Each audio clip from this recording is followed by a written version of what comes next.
ভাইয়ের মহিষ কয়টা? 5টা। এমনি এর মধ্যে বিয়েছে কয়টা মোটামুটি? এটাই আপনারই মহিষেরই? প্রতিদিন মানে দুধ কেমন আসে এক একটা গাভী ইয়ে থেকে? 2টা মিলা 9 কেজি 10 কেজি হয়। এটা কি লিটার হিসেবে কত টাকা লিটার বিক্রি করেন? নিম্নে 100। নিম্নে 100। তো মহিষের দুধের দাম তো মোটামুটি ভালোই আছে। 50 টাকা বাজারে, তাই 120 করে যায়। রমজান মাসে মনে হয় মানে আরো বেশি যায় না? আচ্ছা আচ্ছা। আর এই যে আংরে জায়গা না, হ্যাঁ, দুধ পিঠা খায়, ওই দুধ পিঠা খাওয়ার আর কারণে মহিষের দুধ দিয়ে দুধ পিঠা। হ্যাঁ। আচ্ছা আচ্ছা। গহীন চরে বসতি গড়েছে স্বপ্নবাজ মানুষেরা।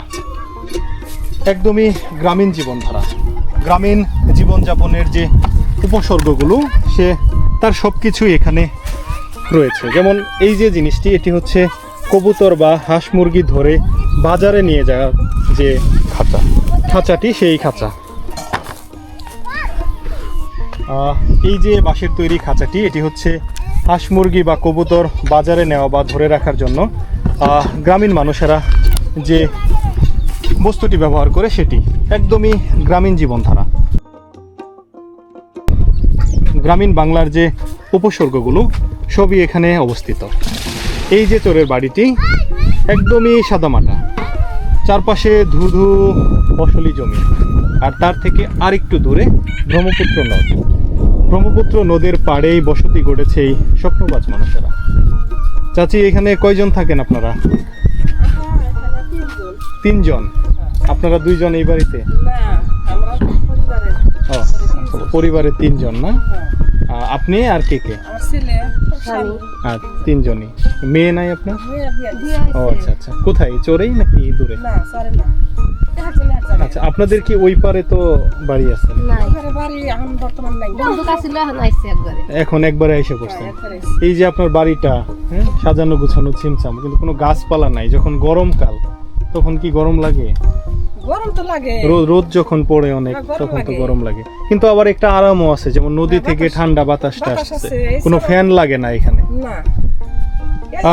একদমই সুন্দর জীবনধারা। চরগুলোতে আসলে যত দুঃখ কষ্ট থাকুক, দুঃখ কষ্টের বাইরেও এখানে রয়েছে অনাবিল শান্তি। না আছে অতিরিক্ত কোনো চাহিদা, না আছে গাড়ি ঘোড়ার শব্দ। একদম জীবন ধারণের জন্য যে শান্তিটুকু, সেই শান্তিটুকু পাওয়া যায় এই দুর্গম চরগুলোতে। এখানে যে মানুষেরা আবাদ মৌসুম করে, তা ধারায় চরের মানুষের সারাটি বছর অতিক্রম হয়। এই মানুষগুলো একাধারে যেমন পরিশ্রমী, ঠিক একই সাথে জীবন সংগ্রামে হার না মানা সৈনিক। সুন্দর এক বসত বাড়ি, এপাশে রয়েছে নিচে রান্নাঘর, আর রান্নাঘরের উপরে রয়েছে ছনের চাল, আর তার উপরে সিম গাছের মাচা। এ যেন গ্রামীণ এক নৈসর্গিক সৌন্দর্য। এটা কি আজকে দুপুরেরই করতেছেন কাকি? ও, রাতের জন্য? সময় শেষ। রাতের জন্য। এগুলো কি মানে একদম মাটির চুলা, রান্না হবে রাতের খাবার। আর এই পাশে চাচি রান্না করার জন্য সবজি করতেছে। এখানে রয়েছে সিম, আলু আর কফি। এটা কি মাছ দিয়ে রান্না হবে? কি নদীর মাছ নাকি কিনা মাছ? কিনা মাছ। আচ্ছা। চরের প্রত্যন্ত এই বাড়িতে রাতে রান্না হবে সবজি সাথে মাছ, রান্না হবে মাটির চুলায়। জীবনে যত কষ্টই থাকুক, এই চরগুলোতে রয়েছে অনাবিল শান্তি। এই যে সুন্দর উঠানে বসে কাজ করা, মাটির চুলায় রান্না, আর রাতে সুন্দর শান্তির এক ঘুম, এটাই যেন আলাদা করেছে অন্য সব কিছু থেকে। আমরা যত দুঃখের কথাই বলি, চরগুলোতে পাশাপাশি রয়েছে অনাবিল শান্তি, যে শান্তিগুলো শহরের মানুষকে কাছে ডাকে।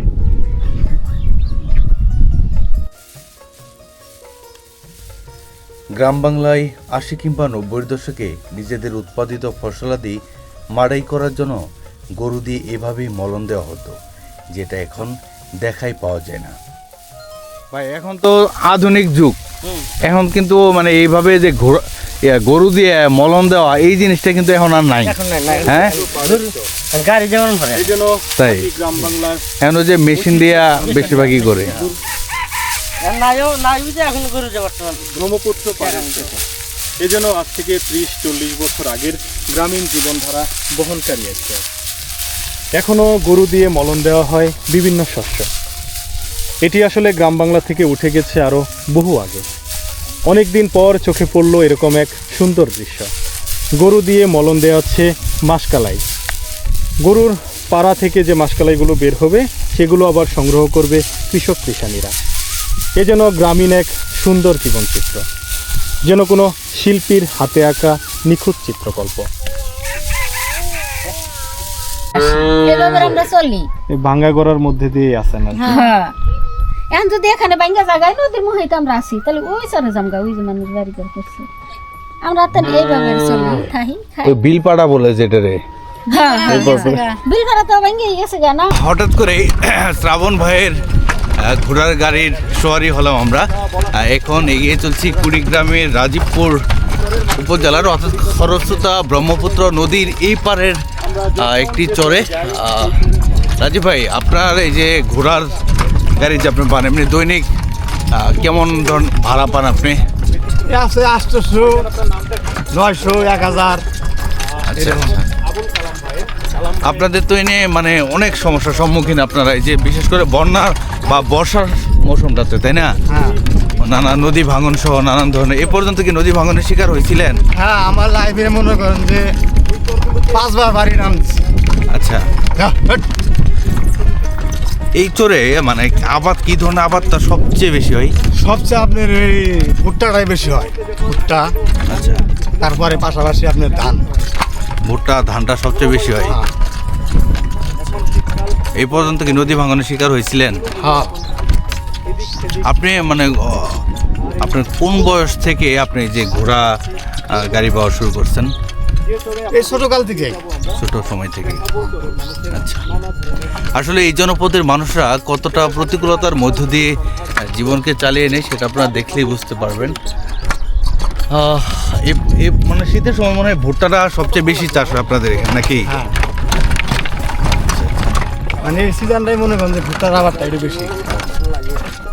এখন আরও একটি বাড়ির ভেতরে প্রবেশ করছি। এটি একটি একদম সাদামাটা একটি বাড়ি, যেটা হচ্ছে কাইসা বলে, অর্থাৎ সোনে নির্মিত একটি ঘর। এটা হচ্ছে তাদের রান্নাঘর। কতটা সাদামাটা আসলে তাদের জীবন চিত্র দেখেন।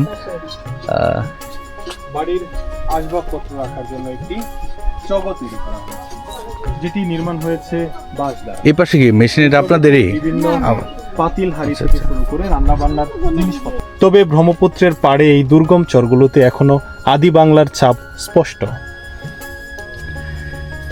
এটি হচ্ছে তাদের থাকার একটি ঘর, যেটা হচ্ছে সন বা কাইসা বলে, যেটাকে কাইসের ঘর দিয়ে নির্মিত তাদের একটি ঘর। উপরে কিন্তু এই কাইসে মানে চালটাও হচ্ছে কাইসে এবং পলিথিন দিয়ে নির্মিত। আসলে কতটা সাদামাটা জীবনযাপন করে তারা। তার পাশে রয়েছে এখানে আরেকটি থাকার জন্য বিছনা রেখে দেওয়া রয়েছে, আর পাশে রয়েছে একটি মাচা বলে, যেটাকে এখানে নিত্য প্রয়োজনীয় কিছু জিনিসপত্র রাখা রয়েছে। আসসালামু আলাইকুম। এবার কালাই কেমন আবাদ হয়েছে? মোটামুটি নাকি ভালো হয়েছে এরকম? তাই পিচ্ছি তো ভালো কাজ করতেছে। কি বাবা, এই সবার চেয়ে তো তুমি বেশি কাজ করতেছ। হ্যাঁ, দেখি তুমি কি কাজ করতেছ। ও, এগুলো করতেছ তুমি? হ্যাঁ, তুমি তো সবার চেয়ে বেশি কাজ করতেছ। এবার কতটুকু জায়গার উপর কালাই আবাদ হয়েছিল?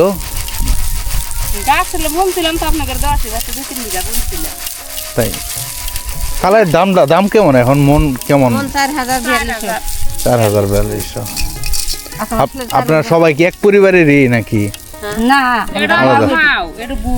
ও আচ্ছা, মানে নিজেদেরই লোকজন সবাই? হ্যাঁ, ওপার থেকে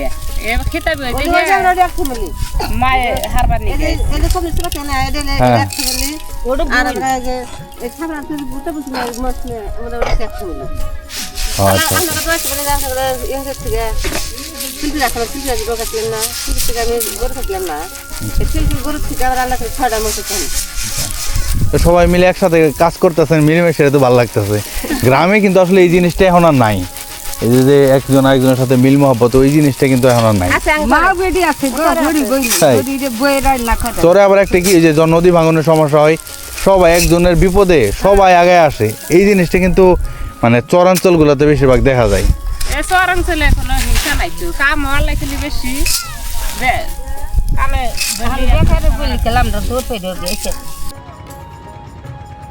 বাংলাদেশের মঙ্গা পীড়িত জেলা কুড়িগ্রাম।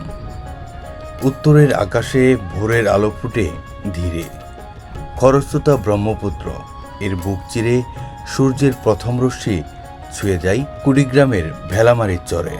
গত পর্বে আমরা দেখিয়েছিলাম মঙ্গার কষ্ট, ভাঙনের আতঙ্ক।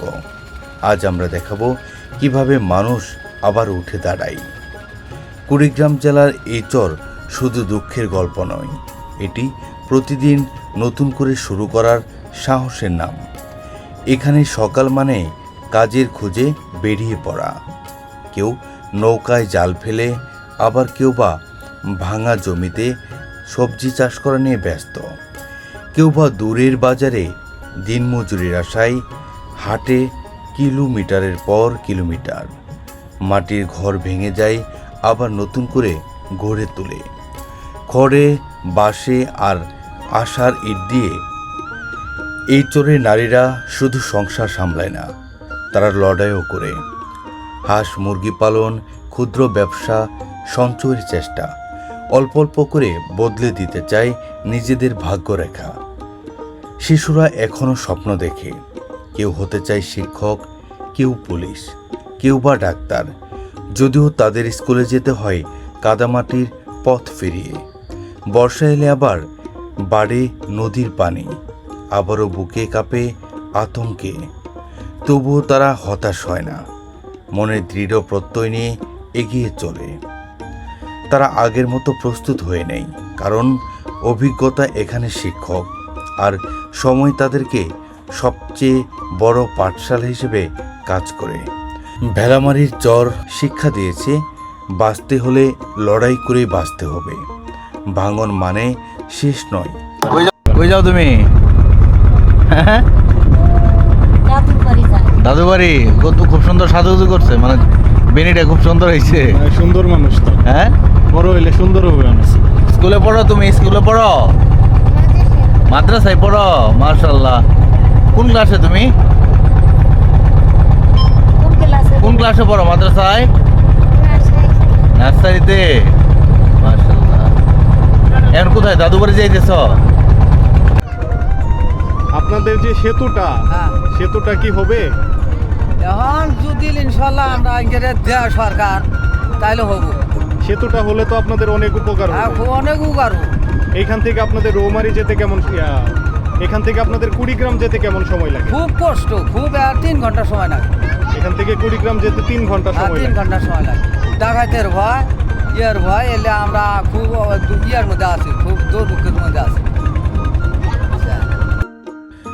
খেয়ানৌকা ঘাটে পৌঁছানোর আগেই এই জনপদের কর্মব্যস্ত মানুষরা লাফিয়ে নেমে পড়ছে খেয়ানৌকা থেকে, কারণ তাদের মূল উদ্দেশ্য নিজের গবাদি পশুর জন্য ঘাস কেটে নিয়ে বেলা ডুবার আগেই বাড়িতে ফেরা। এখান থেকে মূল খেয়াঘাট আরও সামনে খানিকটা দূরে। আমরা নামব ভেলামারির চরের মূল খেয়াঘাটে। যদিও এখন বর্ষাকাল নয়, তারপরেও নদী ভেঙে যাচ্ছে। দীর্ঘ যাত্রা শেষে আমরা পৌঁছে গেলাম ভেলামারির চরের মূল খেয়াঘাটে। নদী তীরবর্তী চরাঞ্চলের সংগ্রামী মানুষরা খেয়ানৌকা থেকে নামার সাথে সাথেই তারা ছুটে চলছে, কেউ বা বসত ভিটার দিকে, আবার কেউ বা তার নিত্য প্রয়োজনীয় কাজের দিকে। সকাল হতে শুরু করে সন্ধ্যা পর্যন্ত লোকে লুকায়না থাকে চরাঞ্চলের খেয়াঘাটগুলো। চরে উৎপাদিত শাকসবজি যায় শহরের বাজারগুলোতে, আর তার জন্যই ঘোড়ার গাড়িতে করে নিয়ে আসতে হয় খেয়াঘাটে। ভেলামারি চরের ঘাটে নামার পর আমরা ব্রহ্মপুত্র নদের পাড় ধরে এগিয়ে চলছি দুর্গম এক বসতির দিকে। বসতিতে যেতে যেতে চোখে পড়ল এক পাশে বাদামের ক্ষেত, অন্য পাশে ভাঙন কবলিত ব্রহ্মপুত্র।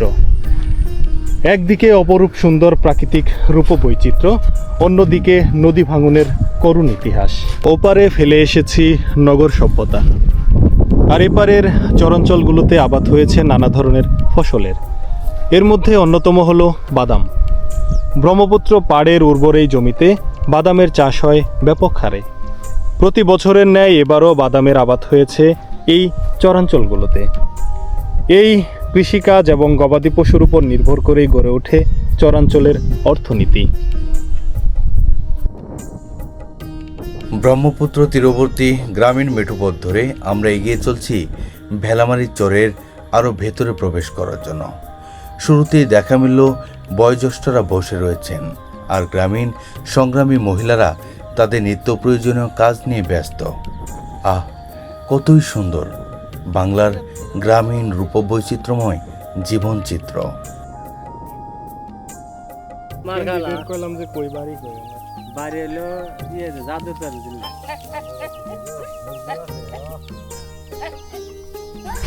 ব্রহ্মপুত্র পাড়ের দুর্গম এক চর, যার চারপাশটা ব্রহ্মপুত্র দ্বারা বেষ্টিত। এর মাঝেই এক সাজানো গোছানো সিমছাম বাড়ি, কিন্তু এই সৌন্দর্যের আড়ালে রয়েছে নানা ধরনের দুঃখ, দুর্দশা আর হতাশার গল্প। আমরা কথা বলবো এই বাড়ির মালিকের সাথে। ভাইজান, কেমন আছেন? আসলে জি আলহামদুলিল্লাহ। এই চর থেকে আমরা আসলাম ওপার থেকে নৌকা যুগে। যতটুকু শুনলাম, নৌকাটা আসলে সময় মতো পাওয়াও যায় না। সব কিছুর পরে এই যে চরে বসবাস করতেছেন, মানুষের নানা ধরনের বিপদ আপদ থাকে, তখন আসলে আপনারা এটা কিভাবে মোকাবেলা করেন? সবই আল্লাহর ইচ্ছা, এটাই আমরা যেভাবে হোক আল্লাহর তরফ থেকে আমাদের এটা আইসা যায় আর কি। মানে নিয়তির উপর মেনে নিছেন আর কি আমরা তাই। সবকিছু। তো এখান থেকে যে বাচ্চারা যারা এই চরে বড় হইতেছে, তারা আসলে পড়াশোনার সুযোগটা কতটুকু পায় এখানে? খুবই সিম্পল, তারপর নাই বলতেই চলে। ইয়াটা আছে এখানে, যখন আমাদের প্রাইমারি স্কুল এখান থেকে অনেকখানি দূর, বাচ্চারা স্কুলে যেতে পারে না, এখান থেকে যেতে পারে না। আবার যারা হাই স্কুলে যায় এখান থেকে রাজীবপুর। এই যে নৌকা যোগাযোগ যে আমাদের কি একটা সমস্যা, এটা যারা পারাপার হয় তারাই সমস্যাটা বোঝে, তাছাড়া আর কেউ বোঝে না। আপনারা আসলে এই চরের মানুষেরা বাজার ঘাট কোথায় করেন? তো রাজীবপুর কোদালকাটি এই দুইটা। আর পশ্চিম আছে চিলমারি। আচ্ছা, তো আপনি যে তিনটা জায়গার কথা বললেন, এই তিনটা জায়গা এখান থেকে বেশ দূরে। অনেক দূর। তো হঠাৎ করে আপনার বাড়িতে কোনো মেহমান আসলো বা অন্য কোনো প্রয়োজন হলো, তখন তো হাটবার ছাড়া আসলে কোনো উপায় নেই। আর রাজীবপুরে গেলেও তো সেই খেয়া নৌকার উপর নির্ভর করতে হয়। তো এইভাবে যে জীবনটাতে আপনারা আছেন, কষ্ট মনে হয়? আলহামদুলিল্লাহ, কষ্ট সুখ দুটা মিলিয়ে আমরা এই মারবাড়ি থেকে পড়ে এই চরে এই থেকে। চরেই। হ্যাঁ। আপনার বাবার দেশ কোনটা? এইটাই বাবার দেশ, আর স্বামীর দেশ আসলে যে তারাবার করে কইছে আচ্ছা আচ্ছা, বাঙ্গে আর কি মাধুপুর, বেলামারি, তারাবার সব এক হয়ে গেছে। আচ্ছা আচ্ছা। আপনার কি বাবা জীবিত আছে? বাবা জীবিত আছে, বুঝে বেতে বাবা থাকে। ও আচ্ছা আচ্ছা, তার মানে আপনারা মোটামুটি সবাই এখানে এই চরেই আছেন। হ্যাঁ, মিলে দিলে আমরা থাকি। আচ্ছা আচ্ছা, এটা হচ্ছে আপনাদের গরু রাখার জায়গা। হ্যাঁ, গরু কয়টা আছে? গরু তো নিজের গরু নাই, দাম ধরে নিচে দিবে। আচ্ছা আচ্ছা, গরু নেই, মানে এটা কি ওই যে আদি করে নিছে? আদি করে নিছে। তাহলে এইখানেও আদিটা চলে না? হ্যাঁ হ্যাঁ, দাম ধরে যে গরু পালি 3 ভাগ করে, 2 ভাগ হলো গরু আলার, আর 1 ভাগ হলো গরু আলার, 2 ভাগ আমরা নেই। মেলাটা খেলাম নাকি কিন্তু পোষায় এইভাবে? পোষায় পোষায় যে না? না তার পোষায়, আর মনে করেন গরু আলার লসে হ্যাঁ, আপনার আছে? চাল তো চাল আমরা পাচ্ছি ওকে, এমন কেন পালি না নিজে। ছাগলও আদি হয় না? হ্যাঁ, ছাগল আদি আচ্ছা, ছাগল গরু দুইটা কি কিভাবে আদি হয় না? হয়, মানে যেভাবে গরু আদি হয় ওইভাবে ছাগল আদি হয়। ওইভাবে ছাগল আদি মনে করেন যে যদি ছোট বাচ্চা দেয় তাহলে মনে করেন যে পয়লা কর ভাগ ছেড়ে দিয়ে দিব, আর 1টা হইকে 2টা হইকে তখন আমার, আর তারপরে যাব 2টা হইকে 3টা হইকে, তার 3টা হইলে একটা সমান সমান হার ভাগ করে দেন। তাহলে আপনার ছাগল কয়টা এখন? আমার ছাগল এখানে আছে 8টা। এই যে কাচি নিছেন হয়তো বা ঘাস কাটার জন্য। হ্যাঁ, হ্যাঁ, ছাগলের কি দেখাশোনা আপনি একাই করেন? আমি একাই করি। আর ভাই কি করে? মানে অনেক পরিশ্রমী হে মানুষ। ওই যে ব্যবসা করে, হে মন কেন যেন বয়স্ক হয়ে গেছে, হে মন কেন যে চলা হাত তুই না কি আমরা গেছি না প্যারালাইসিস হয়েছে, 22 লাখ চাল হানি হয়েছে, এর জন্য হে মন কেন যে পঙ্গুর দিতে আছে। আচ্ছা আচ্ছা, আপনার আমি ছাগল সংসার গরু চালাই। গরুও তো আছে নাকি? হ্যাঁ, 2টা গরু আছে, আইরা গরু আছে। আচ্ছা আচ্ছা। এমনি কি কোনো জমি বর্গা নিয়ে বা ওইভাবে কোনো আবাদ বসাতে আঙ্গুর পারেন না? জমি নিজে সব এই চরে এখানে আছে। এই পর্যন্ত কি নদী ভাঙনের শিকার হয়েছিলেন? তো শিকারি নেই, তাই? কতবার ভাঙছি, 15 বার ভাঙছি। 15 বার। যখন বন্যা হয় ওই সময়টাতে এই যে আপনার গরু ছাগল এগুলা নিয়ে কিভাবে থাকেন? আমরা উঁচু বাড়ি করে নয়, তা না আট সেকেন্ড করে দেয়, হিনে নিয়ে যায়, তা না স্কুল মিস্কুল উঁচা থাকে, হিনে নিয়ে যায়। পাহাড়িয়া বাজার যেখানে আছে, একটু জাগনা থাকে হ্যাঁ, আপনারা ওইখানেই ওইখানে যান। চলে ওই যে পাহাড়িয়া এমনও তো বাজার হয় আছে, যে ওই ওইদিকে পারেও আমরা যাওয়া যাই। লাগে। হ্যাঁ হ্যাঁ হ্যাঁ। যেমন এই কারুর বাড়ি উঁচা আছে ওইদিকে, সেখানে আমরা চলে যাই। পানি কোন দিক থেকে কোন দিকে যাইতেছেন ভাই? তাই? আচ্ছা আচ্ছা। এমনি কি মানে কোনো কি মালামাল কিছু নিয়ে গেছিলেন নাকি? বাড়ির থেকে আসলাম, মানে বাড়ি থেকে বের হলেন মাত্র? বেরোলাম এখন ওই যে ঘোড়ার গাড়ির উপর ধানের নির্ভর করে আড়ি নিল। মানুষের বিভিন্ন কৃষি পণ্য থেকে শুরু করে নিত্য প্রয়োজনীয় বিভিন্ন কাজে ব্যবহার হয়ে থাকে। চরের ঘোড়ার গাড়ি হচ্ছে কি চরাঞ্চলের জাহাজ, মানে জাহাজ যেমন মালামাল নেয় বিভিন্ন জায়গায় নদী এলাকায়, এরকম চরে কিন্তু ঘোড়ার গাড়ি ছাড়া কোনো উপায় নাই। না, আচ্ছা, তো কত বছর থেকে এই গাড়ি বাইতেছেন ভাই? এরা 5-7 বছর ধরে। 5-7 বছর। এর আগে কি করতেন? এর আগে কৃষি কাজ করতাম।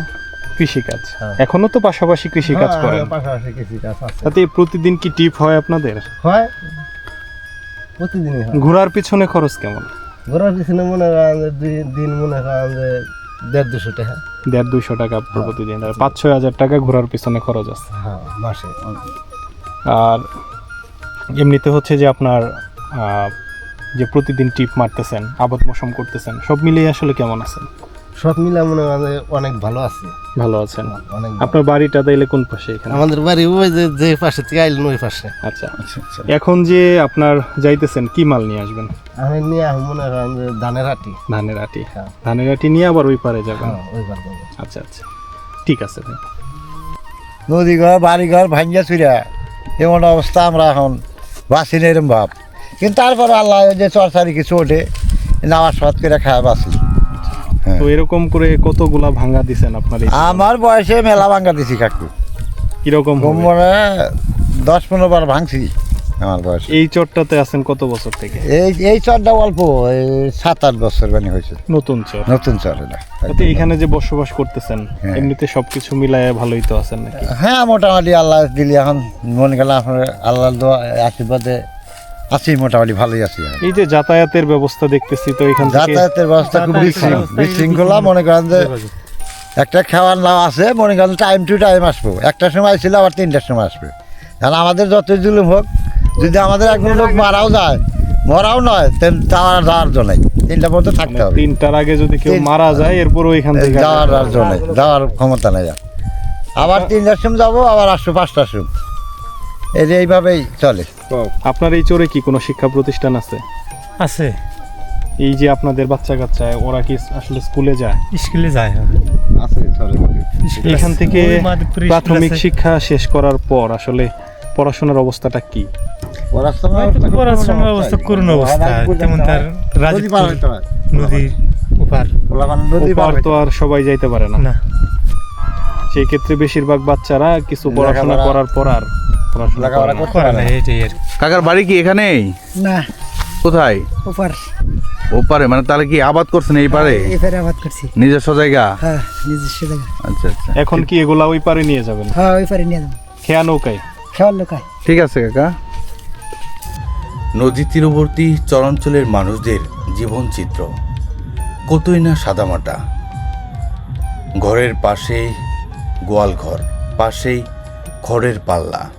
তাদের ঘরগুলো সন বা কাইসা দ্বারা নির্মিত। এমন রূপ দেখে মনে পড়ে যায় কবি জীবনানন্দ দাশের কথা। সামনে সনে নির্মিত ঘর, আর তার পাশেই সবুজে বিস্তীর্ণ আবাদি ফসলের মাঠ। আসলে খরস্রোতা ব্রহ্মপুত্র নদের এই পারে, কুড়িগ্রামের রাজীবপুরের এই পাশের মানুষরা, সাদামাটা মানুষরা কতটা দুঃখ কষ্টের মধ্য দিয়ে তারা তাদের জীবনকে চালিয়ে নিচ্ছে, কত শত প্রতিকূলতার মধ্য দিয়ে তারা তাদের জীবনকে চালিয়ে নিচ্ছে, সেটা কেবলমাত্র তাদের কাছে আসলেই বোঝা যায়। এখানে হচ্ছে সনের নির্মিত একটা ঘর, থাকার ঘর, উপরে হচ্ছে লাউয়ের মাচা, আর বেড়াটা হয়তোবা দরজাটা টিনের দেওয়া, কিন্তু এছাড়া কিন্তু পুরোটাই হচ্ছে সনের দেওয়া। এই পাশে একটা রান্নাঘর, রান্নাঘরের উপরে এখানে এইটা আসলে যেহেতু চরাঞ্চলে বড় কোনো গাছ থাকে না, সেজন্য এটা রোদ প্রতিরোধ হিসেবেও কাজ করে উপরের যে লাউয়ের মাচাগুলা। আর দ্বিতীয়ত হচ্ছে নিজেদের প্রয়োজনীয় যে সবজির চাহিদা মেটানোর জন্য যতটুকু যা প্রয়োজন সেই চাহিদাটাও মিটিয়ে থাকে। এটা হচ্ছে তাদের সাদামাটা রান্নাঘর।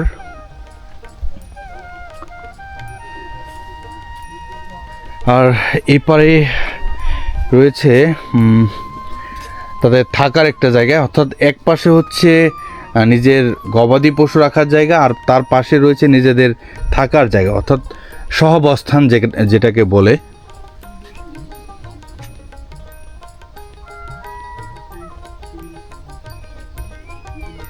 এটা হচ্ছে নিজের পালিত হাঁস মুরগি রাখার জন্য, যেটাকে খুরকি বলে। দেখেন কত ছোট একদম, যেটা গ্রাম বাংলা থেকে এখন উঠে যাচ্ছে। আর বাড়ির পাশে কিন্তু যেখানে চাষ করা হয়েছে যে পেঁয়াজের এখানে পেঁয়াজের চাষ করা হচ্ছে, ওই পাশে হচ্ছে যেটাকে বলে ধনিয়া পাতা বা শৈলসস। এগুলো কি গরুর জন্য ঘাস নিয়ে আসলেন? গরুর ঘাস।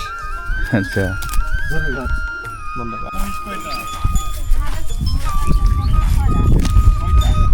ব্রহ্মপুত্র নদীর একদম মাঝখানের এক চর, মাঝের চর। নামটা যতটা অদ্ভুত, চরের ভৌগোলিক অবস্থানটা তার থেকে বড়ই অদ্ভুত। মাঝের চর, চারপাশে ব্রহ্মপুত্র দ্বারা বেষ্টিত এক চর, মাঝখানে ছিন্নমূল কিছু মানুষের বসতি। চারপাশের বিভিন্ন চর থেকে নদী ভাঙনের শিকার হয়ে যারা আশ্রয়ের জন্য খুঁজছিল জায়গা, এরকম কিছু মানুষদের নিয়েই গঠিত এই মাঝের চর। এই চরের পরিবেশ, চরের মানুষের আতিথেয়তা, চরের দৈনন্দিন কার্যক্রম সব কিছুই আমাদের দারুণভাবে মুগ্ধ করছে। একটু আগে আমরা ঘোড়ার গাড়িতে করে আসছিলাম দুর্গম এই বসতির দিকে। আস্তে আস্তে কথা হচ্ছিল চরের নানা বিষয় নিয়ে। এই মানুষগুলোকে যত কাছ থেকে দেখি,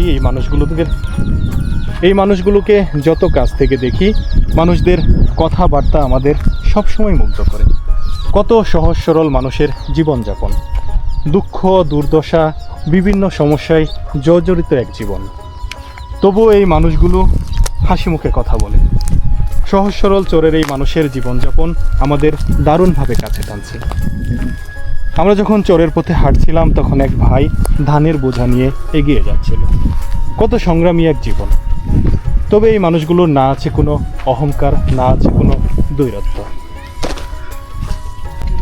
ব্রহ্মপুত্র পাড়ের উর্বর জমিতে মাসকালাই, বাদাম সহ বিভিন্ন ধরনের ফসলের আবাদ হয়।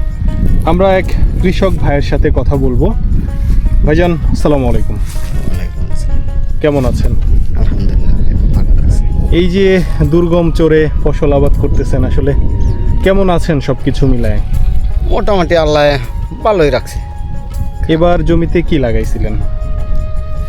ধান গাছছি, আবার এই যে কালাই বুনছি, আবার ভুট্টা গাছ। এটা তো কালাইয়ের জমি না? এই যে আমরা দেখতেছি শুকনা ইয়াগুলো, এগুলো কি আসলে? এটা কালাই। কালাই উঠানোর পরে যে এটা থাকে আর কি, ডালপালাটা, এটা তো খড়ি হিসাবে ব্যবহার করেন নাকি? হ্যাঁ, খড়ি হিসাবে। আচ্ছা, এবার কালাইয়ের যে দামটা বাজারে আছে, আসলে আপনারা কি লাভবান হয়েছেন কালাই বিক্রি করে? লাভবানের মধ্যে আর নিজেরা যে পরিশ্রম করি এটাই হলো লাভ। কালাই তো আর খুব হয় না। 1 বিঘা জমিতে বড় জোর 4-5 মণ কালাই হয়। মানে নিজেরা যে পরিশ্রম করে আসলে আবাদ মৌসুম করতেছেন, হ্যাঁ হ্যাঁ, নাড়াচাড়ি করতেছেন, এটাই হচ্ছে এর মূল লাভটা। আমরা তো আপনার বিনা দাওয়াতে মেহমান হয়ে আসছি। এমনি কাকা, মানে কালাই এবছর কি পরিমাণ, কতটুকু জায়গার আবাদ করছিলেন? আবাদ করছিলাম বাবা, মোটামুটি প্রায় বিঘাদের মতো, কিন্তু হয় না এবার কালাই। 1.5 বিঘার মতো? কালাই হয়নি মানে কালাই কাইকে গরু খাওয়ানোর ইয়া করছিলাম, খাওয়াবো, মানে ইয়ে হয় না, ফল আসে নাই। ফল আসে নাই। কেন এরকম? পরবর্তীতে হঠাৎ করে আবার দেখি যে ওই মাথায় একটু ফুল আসতেছে। আচ্ছা আচ্ছা। পরে একবার এসে কয় যে কালাই গেলে আমাকে দেওয়া, বলে কেন? কয় যে আমি গরু মহিষ খাওয়াবো। আচ্ছা আচ্ছা। কত টাকা দিবে? কয় 1000-5,000 টাকা দিন। 5,000 টাকা, আর কিছু বাড়ান যাবে না। কয় 2,500 টাকা দিন। তুমি গরু খাওয়াইবে আর আমি বুনেই ফেলেছি, হোক থাক। পরে যেমনি করে রাখছিলাম তাতে আর কি ডাল কালাই খাওয়ার জন্য কিছু আল্লাহ দিব 2-4-5 আচ্ছা আচ্ছা এবার তো কালাইয়ের দাম ভালো শুনলাম না গত টার্মের চেয়ে এবার কম আছে একটু কম আছে না তাই এখন মন কত করে যাইতে? এখন মন চলছে 37 থেকে 4,000 টাকা। আচ্ছা যে দুঃখের শেষ নেই। বর্ষায় যখন এদিকে কেমন পানি হয় আমরা যে জায়গায় দাঁড়ায় আছি? একবারে কম, এই গত টার্মে পানি এখানে উঠছিল না আর কি, এখানে ওঠে না না এখানে ওঠেনি। আবার তারা আগের টার্মে এতটুকু পানি তখন তো এখানে। আসলে ঘরের এগুলা যে ভাসমান, উচ্চতা সবাই ভেসে গেছিল। তখন তো একদম মানে চাচা যেটি বলছিল যে গত টার্মের আগের টার্ম মানে গত 2 বছর আগে এখানে যে বন্যাটা হয়েছে সেই বন্যা প্রায় প্রতিটা বাড়ির অর্ধেক পরিমাণ বা চাল পরিমাণ পানি।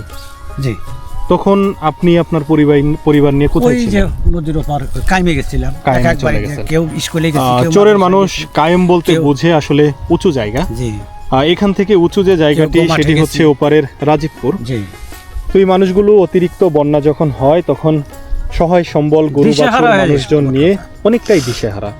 তখন যে যার মতো আশ্রয় খুঁজে একটু কায়েম জায়গা বা উঁচু জায়গার। ব্রহ্মপুত্রের এই দুর্গম চরগুলোতে কতটা কষ্টে মানুষ বসবাস করে তা আসলে কাছ থেকে না দেখলে বোঝার উপায় নেই। কি তোমার নাম কি বাবা? বাড়ি জানা। হ্যাঁ সুবর্ণা, তুমি স্কুলে পড়ো? কোন স্কুলে? আদর্শই তাই কোন ক্লাসে তুমি? নার্সারি না প্লে না ওয়ান? ওয়ানে পড়ো। ওর কি মাদ্রাসা, নুরানি মাদ্রাসা নাকি স্কুল? স্কুল মাদ্রাসায় ভর্তি করে দিব।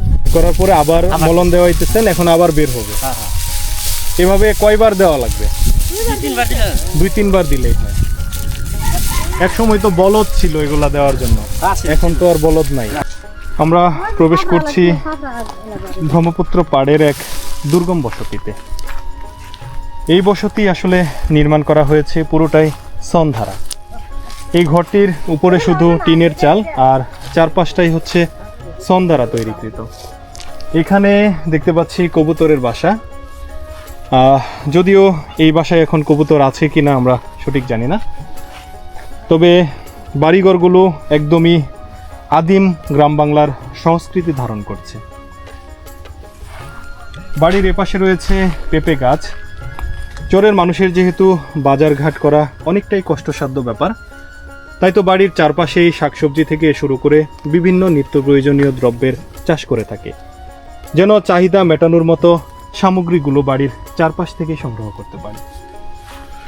আমরা ছোট্ট এক গলি দিয়ে প্রবেশ করছি আরও একটি বাড়িতে। একটু আগে যে ভাইকে দেখছিলাম আসলে এটি তার বাড়ি। সুন্দর সাজানো গোছানো সিমসাম একটি পরিবার। এখানে খাঁচায় ধরে রাখা মুরগি। এ সকল গ্রাম বাংলাগুলোতে হাঁস মুরগি ধরার জন্য বাঁশ দ্বারা তৈরি করা এই ধরনের খাঁচা ব্যবহৃত হয়। সামনেই রয়েছে লাউয়ের মাচা। চোরের এই মানুষেরা নিজেদের প্রয়োজন মেটানো অথবা ছায়া পাবার আশা হোক, এই ধরনের লাউয়ের মাচাগুলো বাড়ির চারপাশেই লক্ষ্য করা যায়। এপাশে আউরি ঘর, যথারীতি আউরি ঘরের উপরেও রয়েছে শাকসবজির মাচা। আউরি ঘরের চারপাশে ঘোরাফেরা করছে মুরগি। হাঁস, মুরগি, গরু, ছাগল এই ধরনের গৃহপালিত পশুগুলো চোরের মানুষের নিত্য সঙ্গী। নিজেদের সামান্য প্রয়োজন আর অর্থ উপার্জনের জন্যই হোক, চোরের মানুষেরা প্রায় প্রত্যেকটি বাড়িতেই গৃহপালিত পশু লালন পালন করে। কৃষিকাজ এবং গৃহপালিত পশুর উপর নির্ভর করে গড়ে উঠেছে চোরের অর্থনীতি। যে অর্থনীতি হয়তো এতটা শক্ত নয়, কিন্তু টিকে আছে বছরের পর বছর ধরে। এটা কি? এটা এই পাশে থাকারও জায়গা আছে, আবার এক হবে দুটা পাশের থেকে। তাই? আচ্ছা। আমরা এখন যে বাড়িতে, এখানে দুইটি এই ঘরটার এক পাশে হচ্ছে গবাদি পশু রাখার জায়গা, আর তার পাশে রয়েছে নিজেদের থাকার জায়গা, অর্থাৎ মানে সহাবস্থান যেটাকে বলে। পরিবার থাকে। আসলে এই জনপদের মানুষরা দেখেন, যেখানে তুষক কিংবা জাজিম থাকে আর সে জায়গায় এখানে তুষক কিংবা জাজিমের পরিবর্তে দেওয়া হয়েছে খড়, আর তার উপর একটি কাঁথা দিয়ে এইখানেই মানুষ, এই জনপদের সাধারণ মানুষরা এভাবেই বসবাস করে, এভাবে তাদের জীবন চালিয়ে নিচ্ছে। চোরে তো ভাই একটাই বাজার না? বাজারটা কত বড় আসলে? মোটামুটি 10-15টা ঘর আছে। 10-15টা ঘর, মানে একদম যে নিজেদের নিত্য প্রয়োজনীয় জিনিসগুলো এগুলা পাওয়া যায়। কোনো হাট বসে? হাটের তরু তরকারি হয়তো বিকালবেলা একটু করে আসে, মানে প্রতিদিন বিকালে কেউ না কেউ নিয়ে বসে, কিন্তু ওইভাবে কোনো হাট নেই। আপনারা যে হাট বাজার করেন এটা মূলত কোথায় করেন? এই রাজীবপুর যাই, আর ওই পাশে কোদালকাঠি যাই। এটা তো যাওয়াটা অনেক কষ্টসাধ্য ব্যাপার না আপা?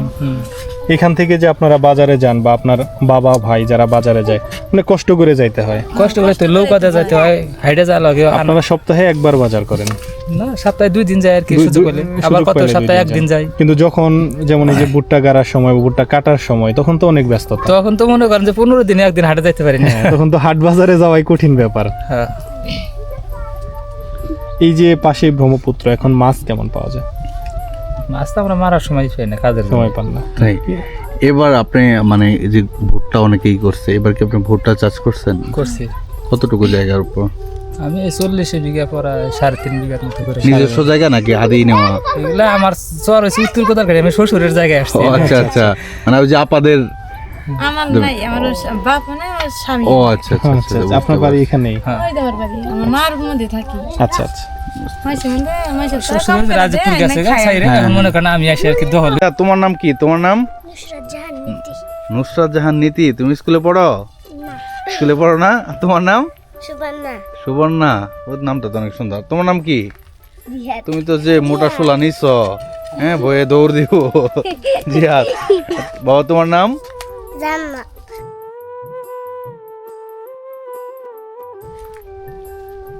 তোমার নাম কি? রোমান।